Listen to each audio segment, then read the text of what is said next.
Take a look at some live pictures from West Warwick. The American Red Cross is now on the scene, as you can see there, to help the victims of the flooding. Much of the floodwaters of the Patuxent River have receded, and police are now telling us that all of the roads near the river have reopened. Now it's starting to look better, but it will still be many days before things return to normal for the residents. Yeah, and this morning town officials met with people who were affected by the floods to answer their questions and their concerns.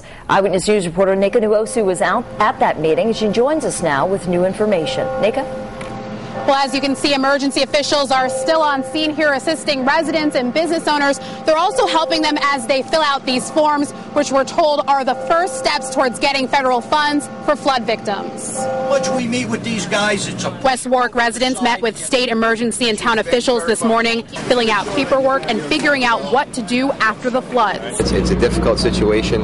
It's nobody's fault, but we're working very hard to get this thing straightened out. He says DEM officials have cleaned River Street and the side streets in the area. Officials also say the homes have been inspected, but some, like one belonging to Susie Valletta, are still uninhabitable. It's extremely bad. What are they waiting for? I mean, there's money for other places.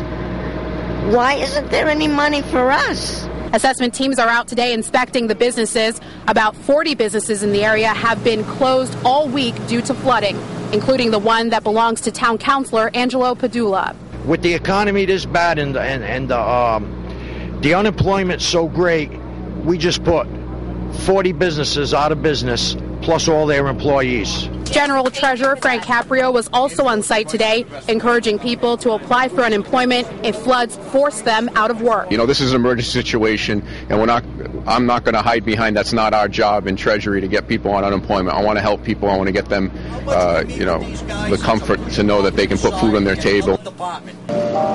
Now, Red Cross and EMA officials will be here all day answering questions, and they're encouraging anyone who lives or has a business here in West Warwick to come by.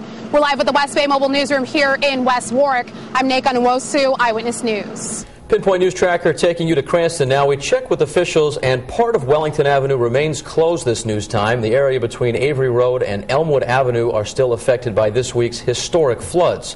While the Patuxent River is receding, the floodwaters, well, they've left their mark, leaving many homes damaged. Many residents in the area of Perkins Avenue are coping with several feet of water in their basements. The historic floodwaters have receded quite a bit.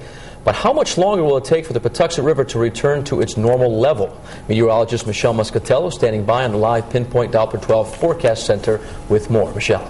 Well, Patrick, right now the river water levels are dropping at about 1 inch to 1.5 inches an hour, and at that rate we expect it to fall below flood stage by early tomorrow morning. But right now we're still watching the situation. Of course, Mother Nature helping now with dry skies, a lot of sunshine, and no storms on the horizon for the rest of this work week. But in the area around West Warwick and Warwick, especially in the low-lying areas of Warwick, through the afternoon, we're still looking at waters at about 2 feet above flood stage, which is considered right on the moderate to minor stage. So we will drop into minor flooding through the afternoon, and expecting those temperatures to climb up into the upper 50s as we go into the afternoon, upper 50s to lower 60s there. CityCam obviously not working, so we'll take it back to radar. No storms on the horizon right now, so the flooding situation, of course, the Blackstone has gone back within its bank, so the flood warning canceled there. And again, by tomorrow morning, the situation at the Patuxent River should be much improved. I'll talk more about the forecast coming up in a few minutes. And stay with Eyewitness News for continuing coverage of these historic floods. Tonight, beginning live at 5, we'll have an update from the hardest hit areas. We've also posted a lot more online at WPRI.com. That includes exclusive video of the Civil Air Patrol survey, many pictures submitted from viewers like you, and a list of our hotline numbers for your area in case you have any questions about the flooding.